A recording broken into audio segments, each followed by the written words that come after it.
Hey, hello there. Hi, everyone. Welcome to another edition of the PulseChain Positivity Podcast. I am your host, A Wild SJ. There's a killer out there, ladies and gentlemen, lurking around every corner, hiding in every cupboard. Do you know what it is? Do you have any guesses?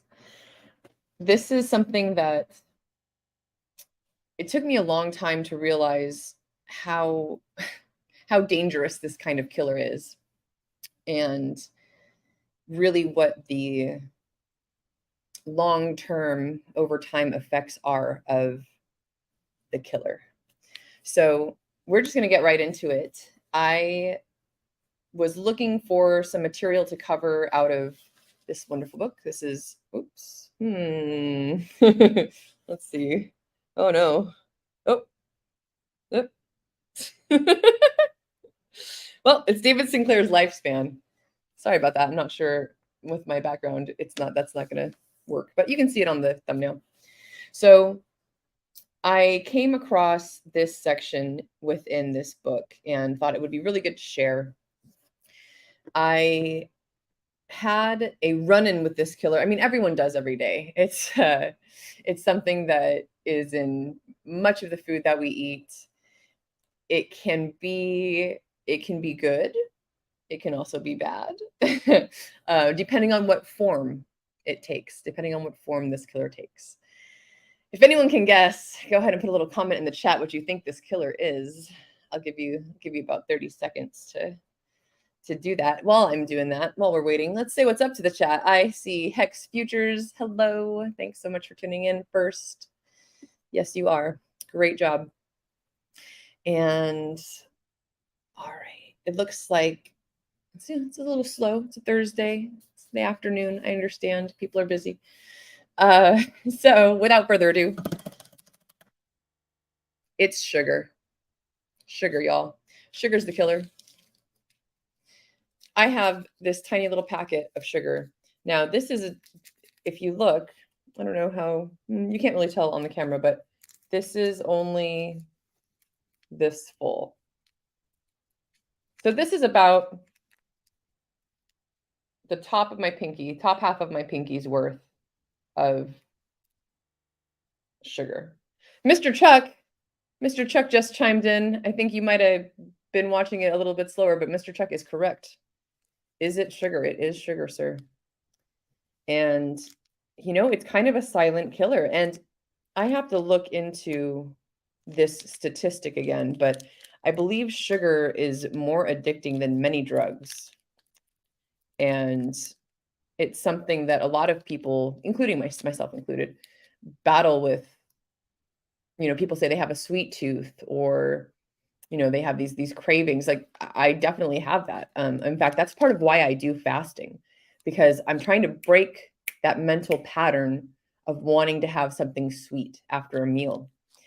And it seems it works. There's another trick that I'm trying right now. So here's a little bit of good life alpha for you. If you, like me, have a sweet tooth, you really enjoy, it just like, you kind of crave that sweetness after you eat. I was told by someone else that something to try is try different, what's the word? Not flavors. There's a word for this, like salty, sweet, bitter, those tastes, right? If you're craving something sweet, maybe try eating something salty instead. I believe that was someone on one of my streams commented about that. And thank you so much, whoever that was, because that is helping me a little bit. I bought some pickles. I actually just ran out today, but I bought a jar of pickles. Beware of your pickles, ladies and gents. If you're buying pickles, make sure you're getting the kind that doesn't have yellow number 5 in it. That stuff's no good for you. Weirdly enough, a lot of pickles are colored with that kind of crap. Anyways, bought the jar of pickles, and I have been snacking on that instead of going for, something sweet. Now, in Sci-Vive, Richard talks about the fact that if you drink, in fact, he also mentions this on a stream I watched recently. If you drink 3 cans of soda a day, you are likely to gain, I think it was like an extra 30 pounds a year, something like that, just from drinking 3 sodas. And it's just regular Coke can sized, Red Bull sized cans of soda. Inside joke for the Hex fam. Knox Bill has got a thumbs up in the chat for me. Thank you so much, Knox Bill. Good to see you. Thanks for being here. We're going to read this chapter. It's not a chapter, sorry. It's a section within a chapter about, it talks about sugar a bit, but also a really great drug that is good for longevity. And there's been a lot of scientific studies on it and showing that it may improve longevity in people. I think they've mostly done mice studies, but no, I take that back. And this will probably go into it, but there was a well-versed human study done with this drug. So without further ado, and I apologize again, I can't show the book because of the way my green screen is, but this is Lifespan by David Sinclair. And this is from, let me see if I can find out which chapter.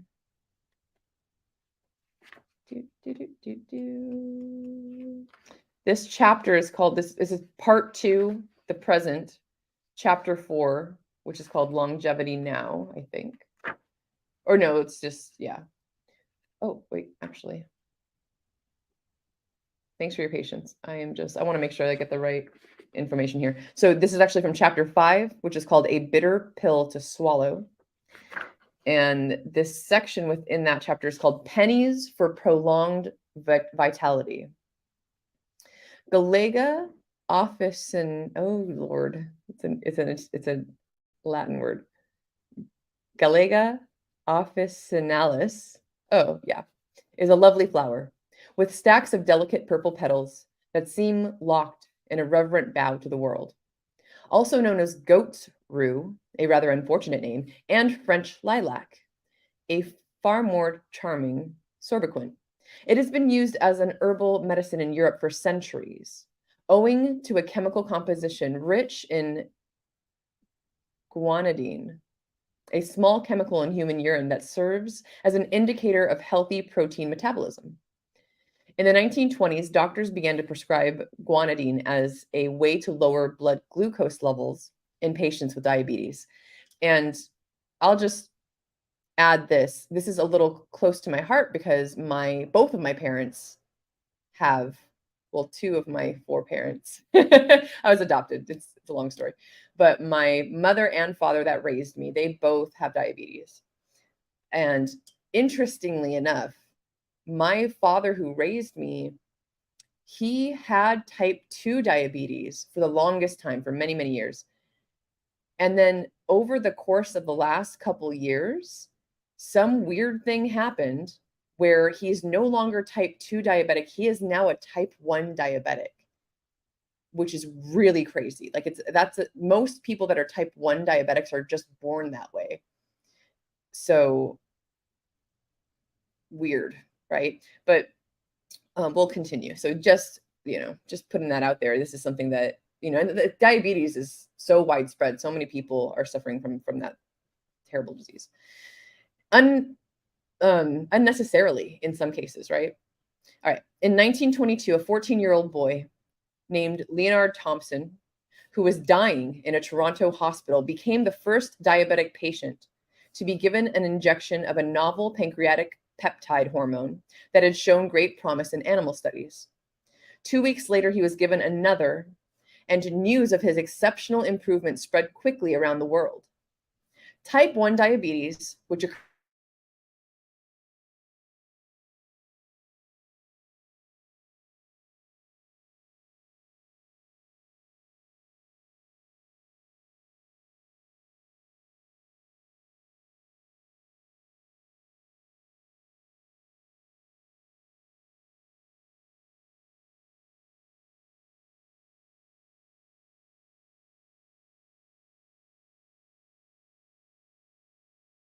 globally with this disease, that's interesting to me that it's only 9%. It feels like it's more than that.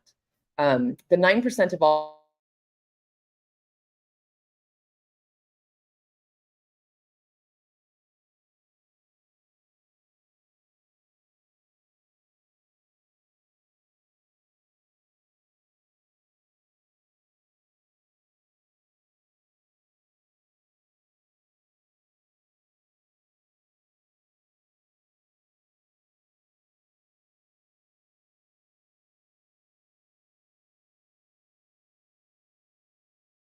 can also speed up the epigenetic clock, of course. I mean, that makes total sense to me. Thanks to an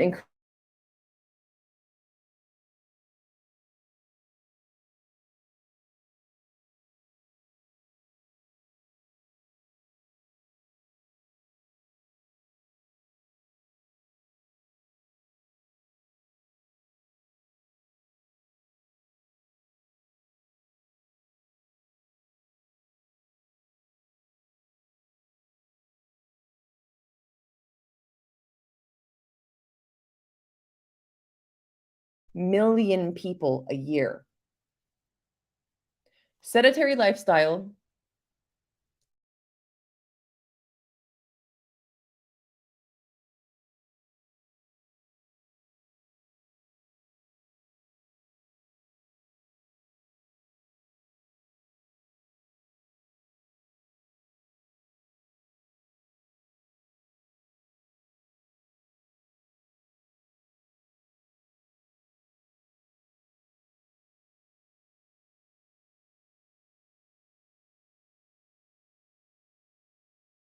passionately, but in horrific ways, with blindness, kidney failure, stroke, open foot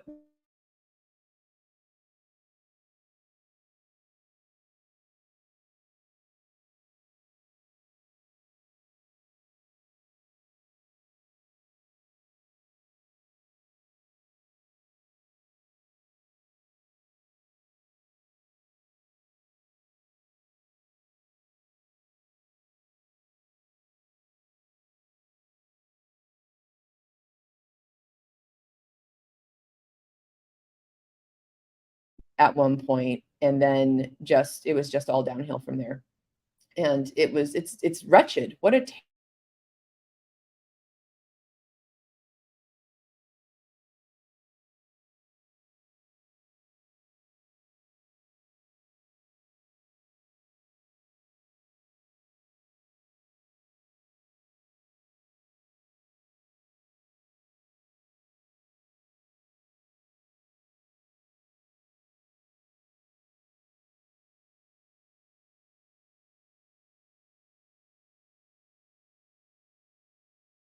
plant so ubiquitous in their native land, decided to reinvestigate the potential of French lilac derivatives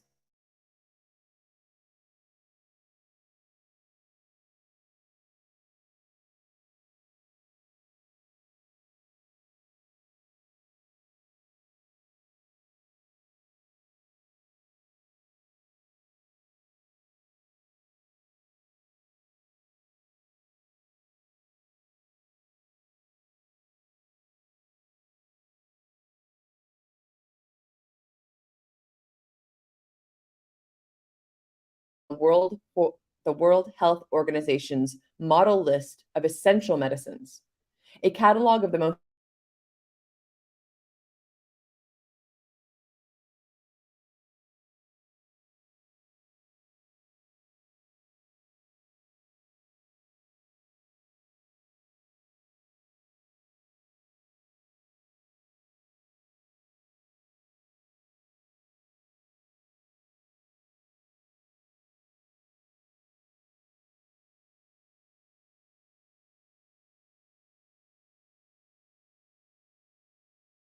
comes with a bit of a side benefit. It tends to discourage overeating. What place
Mice showed reduced LDL and cholesterol levels and improved physical performance.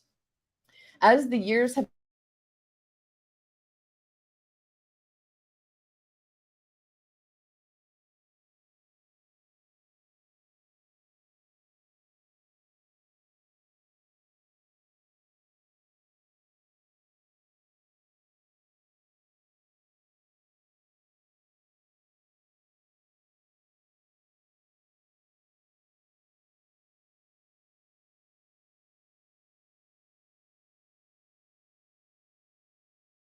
studies of rodents treated with metformin, 25 showed protection from cancer.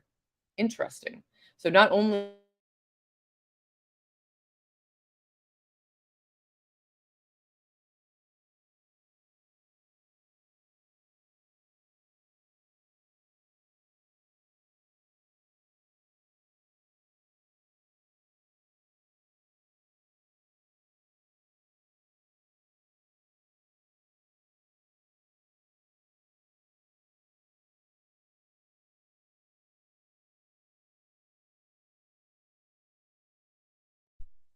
causes of so much disease and destruction in our bodies.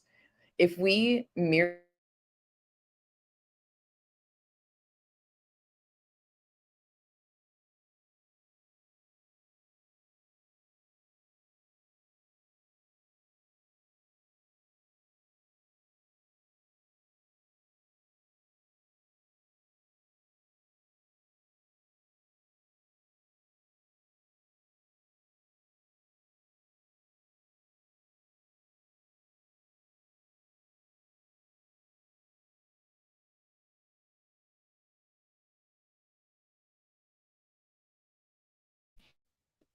okay, I think we're back. And I think we're good. Much better. Okay, excellent. So, oh, also, hi. Let's get back to the chat real quick. I didn't show this yet, but Academia, it says mostly diet. Yes, we mentioned that. And then Anna says, hi, SJ. Stream is breaking a lot. Is it just me? No, Anna, it's just me. It's just my internet connection. But I just switched that over to my hotspot. So hopefully we have no further interruptions. Let's continue. I put into ChatGPT a question about how processed refined sugars negatively affect us. And this is what the chat, sorry, everyone. All right, and this is what ChatGPT had to say about that. And before I go into that, I see Moonmutt in the chat. Moonmutt says, all good now. Thank you, Moonmutt. Yes, it is. Good to see you. Thanks for joining. I am going to minimize this window here. Excellent. And we're going to read some ChatGPT. All right. So there's a long list, but I'm just going to read a few of these. So I asked ChatGPT, how does refined sugar negatively affect our bodies? And it gave me 10 results. ChatGPT said, processed refined sugar, often referred to as added sugar, right? We're not talking about you eating a banana. Everything has sugar in it. Bananas, apples, steak, right? The components of our food are made up of, sugars and carbohydrates and all these different things. But that's not what we're talking about. We're talking about added sugar, this white refined junk. All right. So processed refined sugar, often referred to as added sugar, can have several negative effects on our health when consumed in excess. Here are some of the ways in which processed refined sugar can negatively affect us. Excuse me. Number 1, weight gain and obesity. Added sugars are calorie dense and provide little to no nutritional value. Consuming excessive amounts of sugar can lead to weight gain and obesity as it contributes to an increase in overall calorie intake. And I have a quiz for you. How many calories, and again, this is how much sugar is in here. It's about that much sugar. How many calories do you think that is? Just that little amount of sugar. If you're watching, Type in the chat how many calories you think that little bit is. Just, I'm curious. Well, I'm waiting for some answers. Let's continue. Number 2, insulin resistance and type 2 diabetes. Regular consumption of large amounts of sugar. And I honestly don't like that it uses these words like large amounts of sugar or consuming excessive amounts of sugar, because it's all kind of excess, right? Like, what I'm trying to get at is that using the ChatGPT using these words like large and excessive makes you think like, oh, like having a cup full of sugar, like that's a large amount of sugar. I mean, yeah, that's a large amount of sugar, but this is a large amount of sugar. It kind of depends on your body composition, right? Anyways, I digress. Regular consumption of large amounts of sugar can lead to insulin resistance, a condition in which the body's cells become less responsive to insulin. This can ultimately result in elevated blood sugar levels and increase the risk of developing type 2 diabetes. Number 3, cardiovascular health. A diet high in added sugars. See, there it goes again. A diet high in added sugars, right? It's just that kind of wording rubs me the wrong way, because I feel like it's always less sugar than you think that's going to affect you. Anyways, a diet high in added sugars has been linked to an increased risk of heart disease, which is the number 2 killer of people all over the world. At least it used to be. Excess sugar consumption can lead to elevated triglyceride levels, lower levels of HDL, which is good cholesterol, and increased blood pressure. Number 4, fatty liver disease. Consuming too much sugar, especially fructose. Oh, don't get me started on HCFCs or HFCS, high fructose corn syrup. Consuming too much sugar, especially fructose found in high fructose corn syrup, can lead to non-alcoholic fatty liver disease. This condition involves the accumulation of fat in the liver and can progress to more severe liver problems. Do you look at your ingredients when you eat something? Do you ever read the labels? That has been a huge thing in my life after I started working on the farm and realized that whole food is wonderful. I started to really pay more attention to labels and to what I was putting in my body. And high fructose corn syrup is just a huge no. If I'm somewhere and I've got to eat a snack, I, really try hard to find things that don't have added sugar, don't have high fructose corn syrup. It's difficult nowadays. Real quick, gonna go back to the chat real quick here. I see RH Max in the chat. Hey, RH Max, thanks so much for joining. Good to see you. Max says, looking forward to living to 400 to 450-ish. And the maintenance therapies to keep us healthy. Me too, friend. You said something so sweet on my on one of my posts the other day that I looked like I was going to live till 400. I'm about it.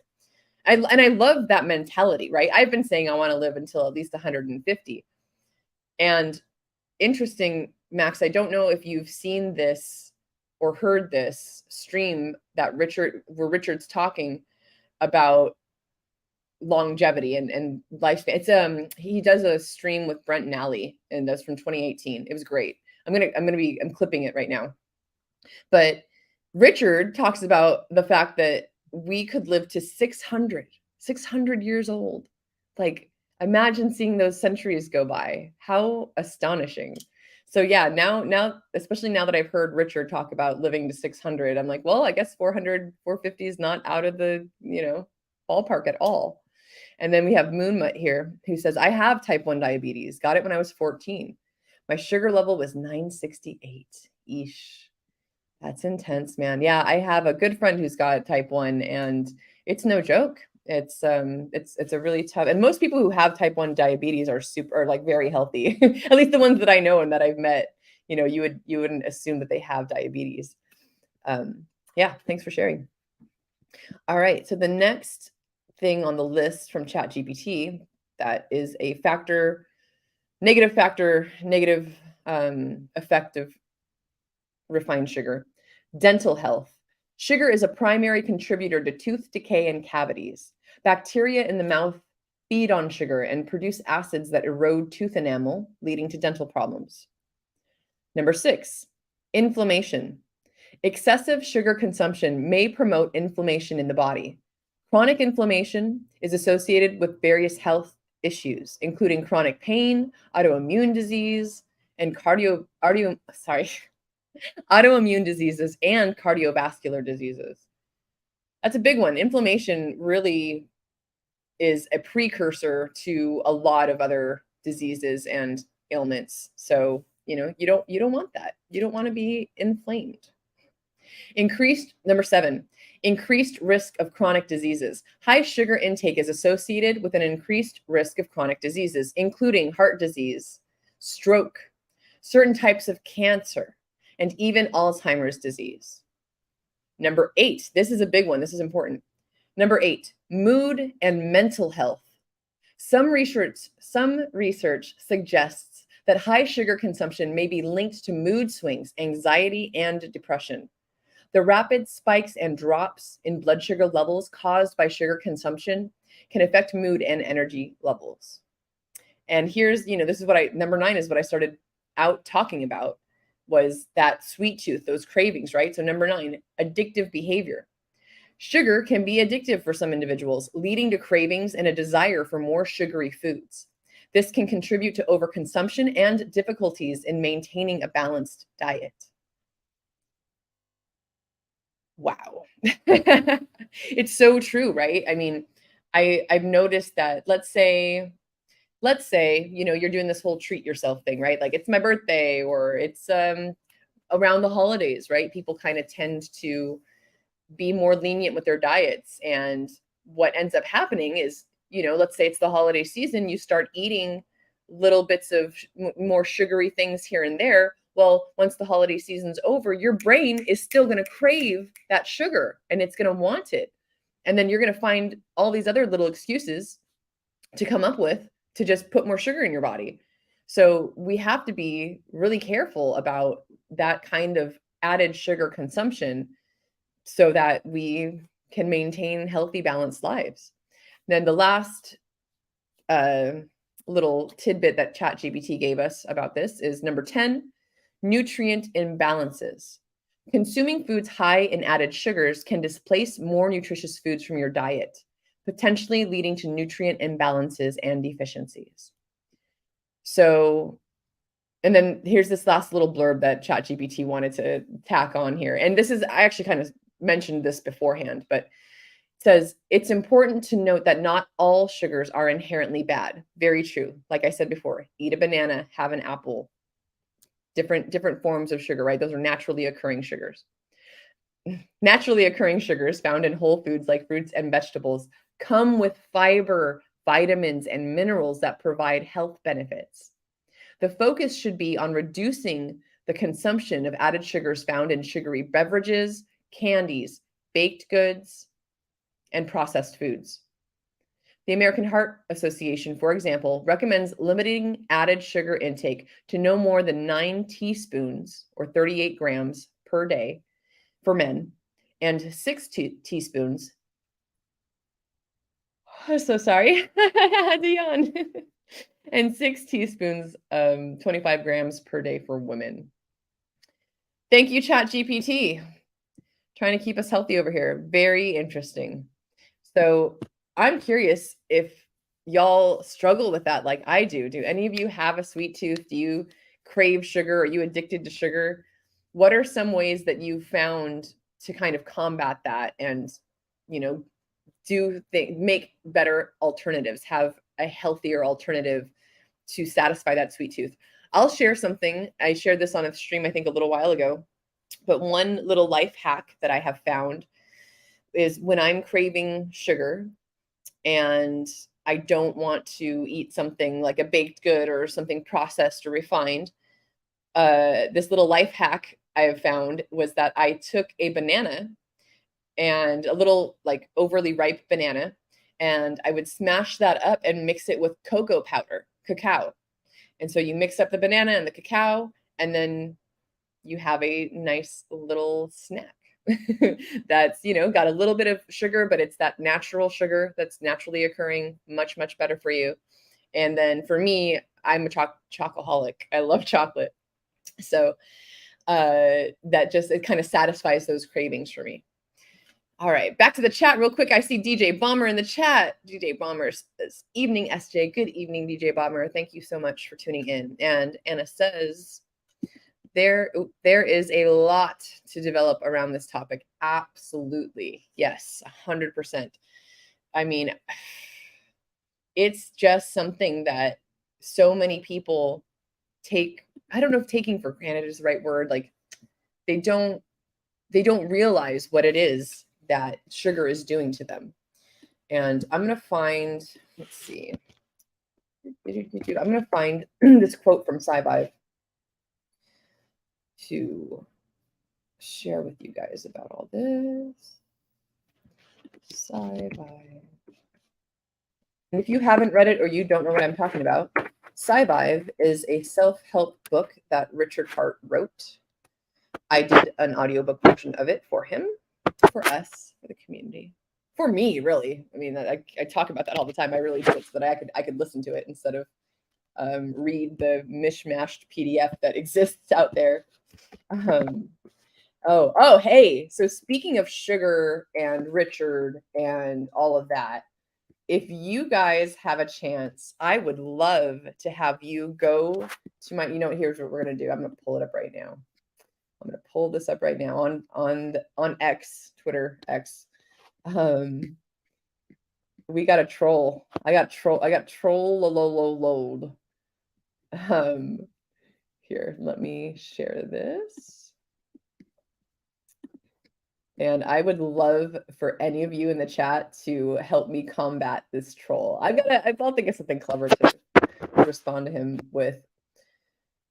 And I actually had this conversation, like I've had this, in the SciVive, t.me/SciVive, if you're interested in this kind of discussion. There's a whole Telegram channel for it that Richard created back in the day. And someone in that channel was commenting on a part of the book and was like, well, if Richard's saying this, how come he's so out of shape? Like, why isn't he, following his own advice? But I mean, isn't that just human nature or behavior, right? It's difficult to break bad habits. And then I think, I don't want to say Richard's doing the whole, like, do as I say, not as I do. I mean, but that is it in part, right? He knows better. We all know better. But some of us have a stronger will than others. Some of us are able to do that. Some of us aren't. So it, kind of rubbed me the wrong way that someone was, bashing Richard in that vein about that. So let's go share this real quick.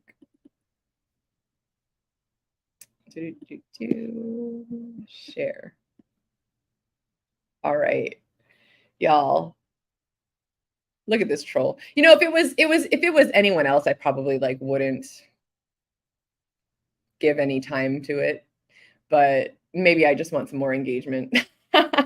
Not gonna lie. It actually, I'm slightly flattered that I don't know if he actually follows me. Oh, he does. Hey, all right, cool. So yeah. And Eric, if you're watching, come on, man. Come on. Think of something. If you don't have anything nice to say, quit being annoying. That's all I gotta say about that. All right. So onward and upward. Let's go to SciVive. And I am going to find some information here. I want to find a quote that I want to share. Bear with me a moment. My takes a little bit of time.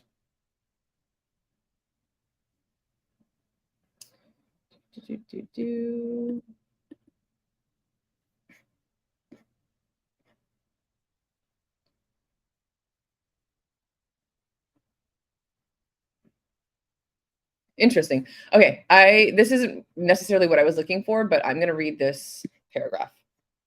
This paragraph is in SciVive. It's under a heading called Pessimism and Frustration. So this is quite interesting. Richard says, you will find that the amount of minutes and strength to which human beings feel frustration is probably due to the level of difficulty in tasks in the years past, when our emotions really evolved with our desires for fats and sugars. It wouldn't be surprising if a vast majority of tasks existed during that formative period. That's actually a misleading term. We are still being formed just as much now, if not more. For the purpose of this argument, we'll just say formative period.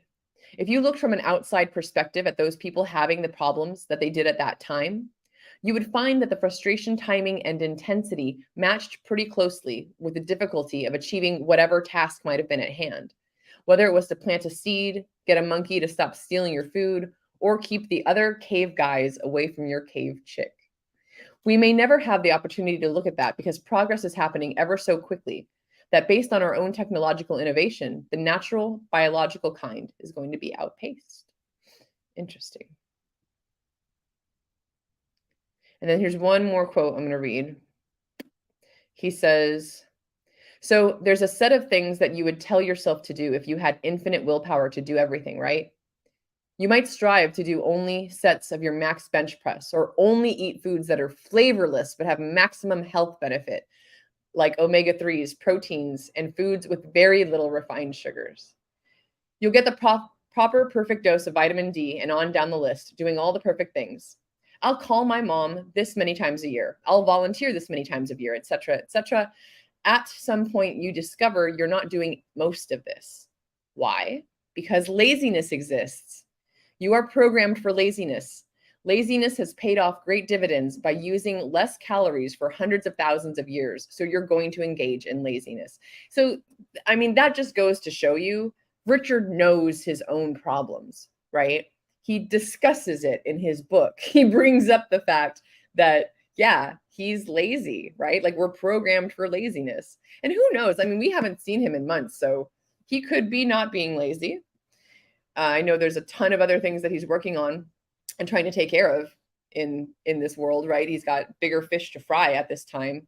But I'm hopeful, Richard, if you're watching or if you ever hear this, you know, I hope you're working on your health because we want you around for another 400 years at least, man.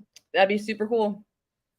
All right, one more back to the chat. Anna says, organizing the food in the right order helps a lot. First thing to eat as breakfast is protein. Funny story. I've never done keto. I'm not a big fan of diets in general, but I think eating keto is, it's an attractive thought to me. And I think I try to kind of eat that way in general. But all that to say, the other day I went to a cafe to do some work and they had just switched over. I was craving something for breakfast and they had just switched over from breakfast to lunch. And I ended up getting meatballs. So and I do intermittent fasting. So to break my fast, I had a bunch of meatballs. And it was great. I'm doing that a lot more often. I'm putting more protein-based foods in my body versus having a muffin or a croissant. So it's important to really make sure that you're feeding your body with the best fuel possible, right?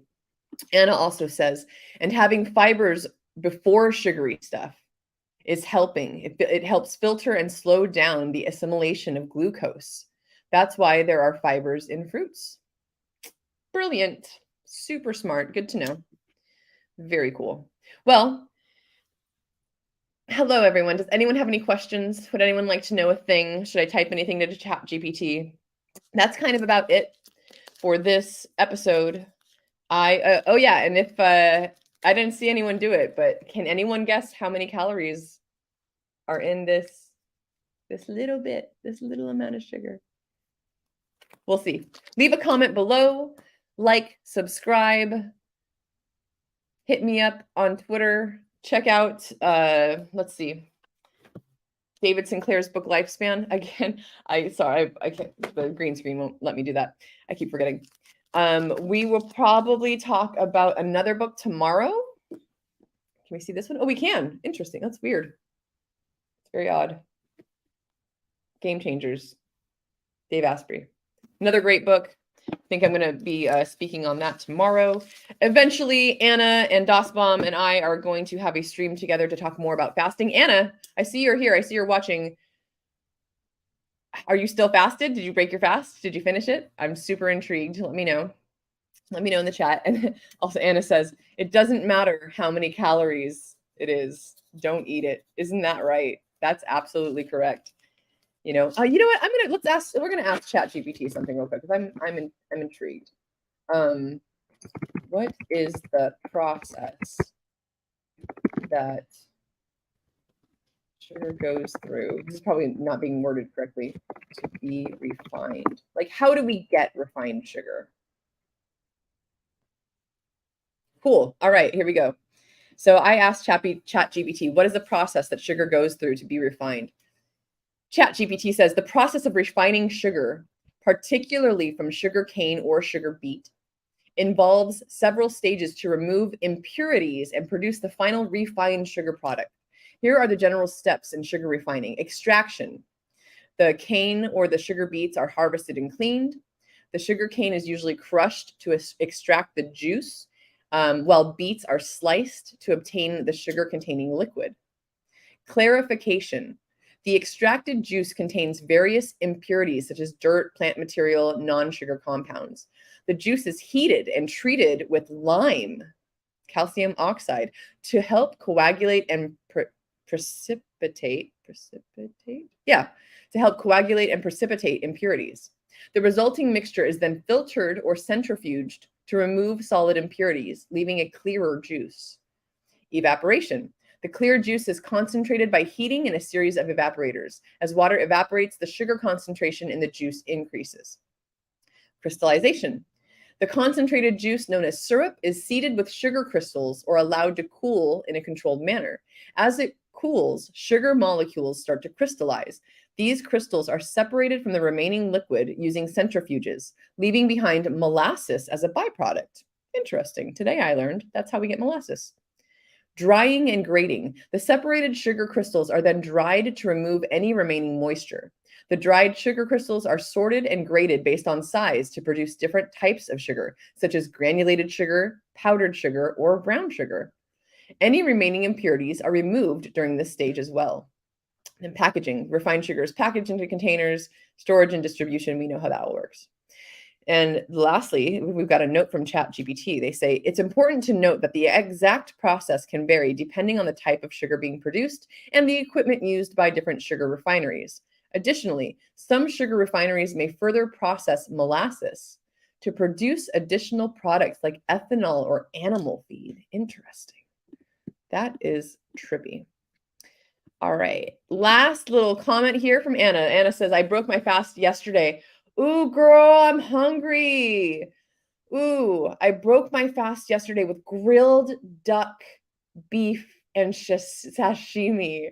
But I am on a 24-hour cycle fast for the next few days with only one meal a day. Badass. Super cool. I know there are several people who watch that do that. They're 1 meal a dayers.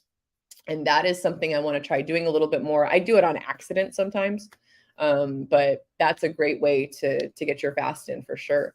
And, you know, kudos to you for getting through how many hours did you get to? I want to say that was probably, you might have gotten close to 70, 80 hours, maybe 48. Yeah, something like that. So ladies and gentlemen, boys and girls, let's see. Oh, hey, well, we have another question in the chat here. I'll do it. Garten asks, curious to know what ChatGPT says about getting over sugar addiction. Let's find out. Here's what we're going to do. I'm actually going to go ahead and share the screen, ChatGPT.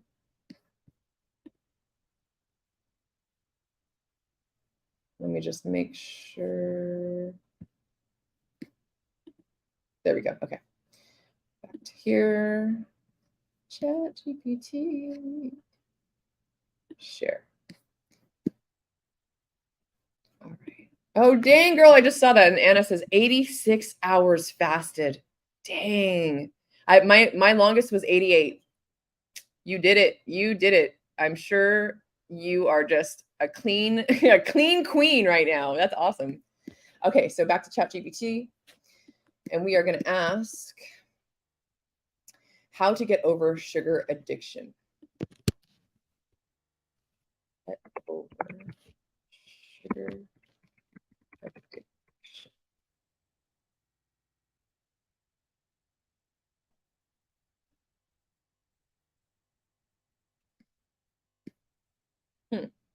There's a lot. I like that it's so serious. It's like, you know, this is a serious thing, your addiction. I mean, it can be for some people, right? Absolutely. So, getting over a sugar addiction can be challenging, but it's certainly possible with commitment, patience, and the right strategies. Here are some steps you can take to help overcome sugar addiction. Recognize and accept the problem. Acknowledge that you have a sugar addiction. I'm sorry, I laugh. But, like for some people, it is really serious. Like this can be as bad as an alcohol addiction or, some kind of drug. It is a drug. It's a drug. It's chemically messing with you and makes you want more of it. So I apologize for my giggle because it just, you just think it's something so simple that, people would be able to just not eat sugar, but it's addicting. And acknowledge you have a sugar addiction. Understand the negative effects of excessive sugar I forgot my water. Hold on. Speaking of being healthy, let's some water here. Ooh, and this water is orange flavored from they infused it in the lobby. Delicious. All right. Understanding the negative effects of excessive sugar consumption on your health can be motivating. Gradual reduction. Quitting sugar abruptly can be difficult and lead to cravings. Consider gradually reducing your sugar intake over time to minimize withdrawal symptoms. Read food labels. We were just talking about that. Pay close attention to food labels and identify hidden sugars in processed foods. Look for terms like sucrose, high fructose corn syrup, and other sugar-related names. So, and that's the thing is people don't realize, and some companies are just so deceptive, right? Because now that they know, oh, high fructose corn syrup is one of those buzzwords that people now know that that's something that's an added sugar that's really not good for you, they start to just change the names of things, right? They, it's modified this or something, so you really have to be aware and, find out what are all the different names of these added sugars. Let's see. Choose whole foods. And that's one huge way that I lost weight. For those of you that don't know, I've told this story before, but I was over 200 pounds. I think I was close to 210 pounds at one point. And the way that I changed my life was that I ended up going from working at a desk job 9 to 5 and, just putting whatever I wanted in my face to being on a farm, growing food and learning to eat the food that I grew. It changed my life completely. So whole foods are wonderful. Beets, carrots, avocados, bananas. I love it. That's comprises a lot of my diet. If it's not, some kind of healthier meat, I prefer things like venison, bison. I like turkey, things like that, right? If it's not something like that, like a protein, then I'm having some kind of a whole food as a snack. And then on top of that, usually what I do is I have, when I'm just kind of like on my own traveling, I'll have one small meal and one protein shake. And I want to look more into protein. If you're watching this, leave a comment below about the kinds of proteins that you use for your protein shakes, because I'm interested. I want to find something that's clean, that's good for me. I've been using a lot of plant-based protein in the past just because I've gone back and forth with vegetarianism and, and now I'm like kind of on the flip side of that where I'm eating more like a carnivore all the time. So I really want to find out what do you think is the healthiest form of protein to put in a protein shake? Let me know. All right. So back to here, choose whole foods. Focus on a diet of whole, unprocessed foods like fruits, vegetables, lean proteins, and whole grains. These foods are naturally lower in added sugar. Sugar substitutes. While it's best to reduce all types of added sugar, you can use natural sugar substitutes like stevia or monk fruit. I'm glad they mentioned monk fruit to sweeten foods and beverages in moderation. I use monk fruit. I don't use it often. Every now and then I'll kind of get on this kick and I'll want to make coffee, or I'll create like at night, like I'll want a hot cocoa or something like that, So I've been trying to use my own formula to make my own, kind of slightly sweetened chocolatey beverage. Again, coming up with an alternative to going out and buying, even though the chocolate that I eat, the candy that I eat is better for you, right? Like it's very low in sugar. It's always almost like 75% plus dark chocolate. It's still not the best, right? So this alternative is that I have cacao powder. I purchased this really cool product. It's just coconut milk powder. So cacao powder, coconut milk powder, and monk fruit. That's why I was getting monk up in there. And the monk fruit sugar, and I blend all that together, and then I have my own like kind of healthy version of hot cocoa. So that is something to look into if you still are craving that sweetness, but you're trying to move away from refined sugar. Check out monk fruit. That's the highest on my list in terms of what to use as a substitute. Stay hydrated. Sometimes thirst can be mistaken for hunger or sugar cravings. Drink plenty of water throughout the day to stay hydrated. Plan balanced meals. Eating a balanced meal, this is what Anna was talking about, right? Eating a balanced meal with a combination of macronutrients, proteins, fats, and carbohydrates can help stabilize blood sugar levels and reduce sugar cravings. Practice, I like ChatGPT, I like you. I like this one. Practice mindful eating. So often we're going about our days, rushing from place to place, shoving stuff in our face because we're just hungry. It seems like that's more and more the trend these days. If we just take the time to slow down and really consider, like what it taste the tastes. What is it that you're eating? What are the flavors that you can find in the food that you're consuming? So practice mindful eating. Pay attention to your body's hunger and fullness cues. Avoid eating out of boredom or in response to emotional triggers. Another point that I just heard Richard talk about, and I can't remember if this was which video this was I was watching where Richard was speaking, but he said that he's a stress eater. He eats when he gets stressed out. And good Lord, don't you think that man's got a lot of stress? Like, I mean, think of all the things Richard has to consider and do and work on. I'd be stressed, so this is something, and this also hits home for me because when I was overweight like that, and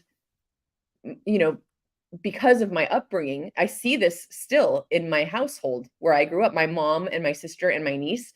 It's plagues me because I hate that I see my niece doing this now. My mom did it, which is what affected me, and then my sister, and now my niece.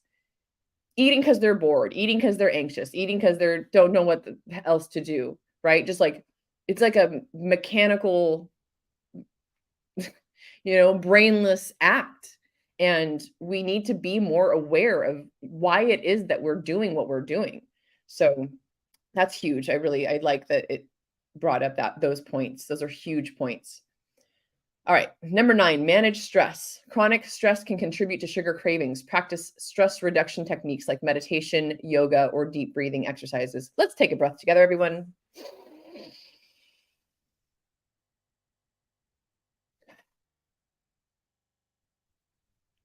Real nice.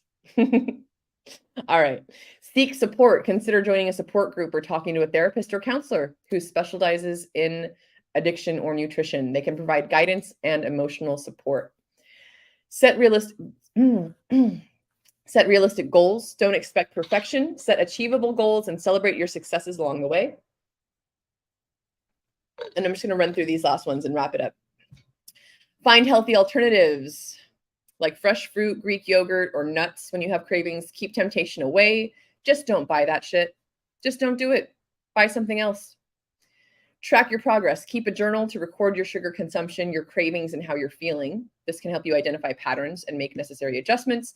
Consult a healthcare professional. If it's super challenging, consider seeking help from a healthcare professional, such as a registered dietitian or an addiction specialist. Remember that overcoming sugar addiction is a process and may take time. Be patient with yourself.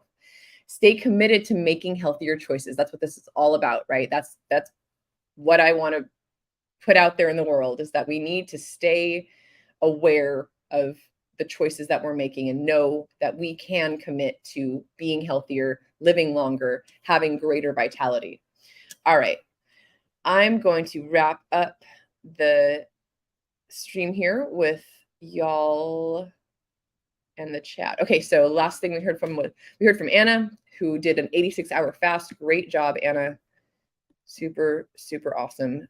Very inspirational. Thank you for that. Ryan says, just stop eating sugar. For real. It's hard. That's hard for people, you know, like we saw in that chat GPT answer, right? Some people just can't, you know, it's like drinking or any other addiction, right? You know, it's easy to say just stop. But when you're the one that's dealing with that addiction and you don't have any resources and you're not sure where to go or what to do, you know, it can be difficult. Jay Everything's got a 100 in the chat. Thanks for coming by, Jay. And Jay says hemp protein. Jay, if you are on any of the other socials, or if you could maybe post some more information about that, I guess I'll just Google it, unless you have a link that you'd like to share. I've never heard of this hemp protein. I'm not sure what that is.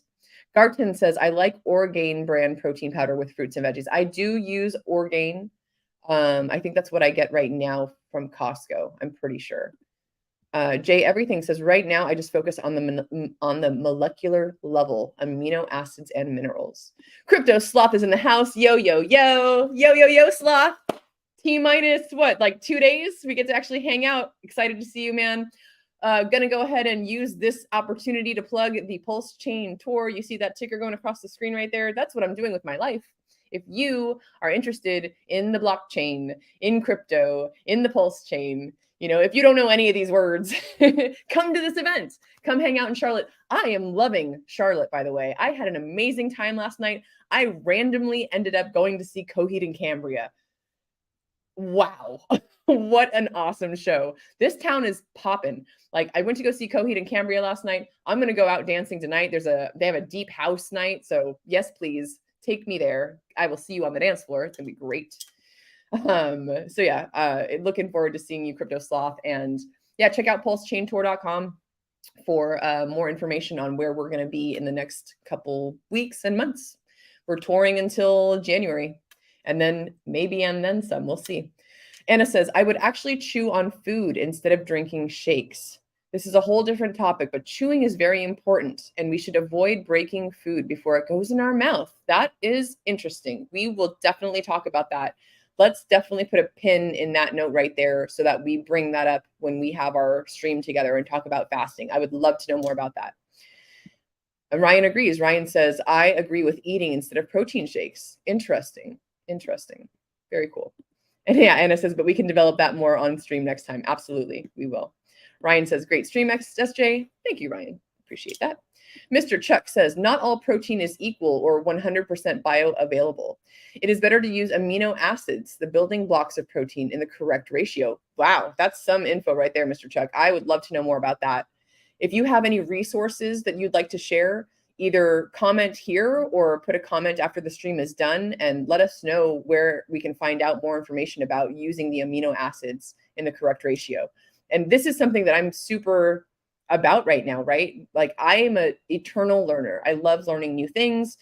And I mean, this all goes hand in hand, right? Learning about longevity is learning about being healthier, is learning about your diet and exercise and fasting and all of this stuff. So I'm so grateful that we're on this journey together, learning and, you know, building each other up and finding out, you know, what is the best way for us to fuel ourselves, right?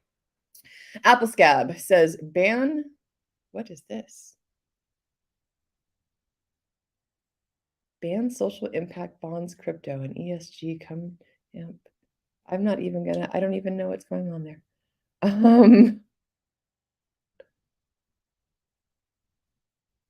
Okay, hold on. Weird. What a weird, who is this weird thing in my chat? That is the weirdest thing. That's so weird. That must be a bot. That's so strange. That's like the weirdest. Okay, ban user and delete their comments. That's what we're gonna do. Weird. Okay. Anyways, that was strange. I don't know if you all saw that, but that was a bunch of just like random words. Okay. That's it, everyone. We're gonna wrap it up with that. If you want more information on any of the things that I spoke about today, especially concerning David Sinclair's book, you can check out the description of this video. I put a few of his links, including his podcast, his Instagram, and a link to where you can buy this book on Amazon. Thank you so much for taking the time to hang out with me today. I am just so stoked again to be on this journey with all of you, and I'm really looking forward to surviving the next 5 with you, fam. Take care, everyone.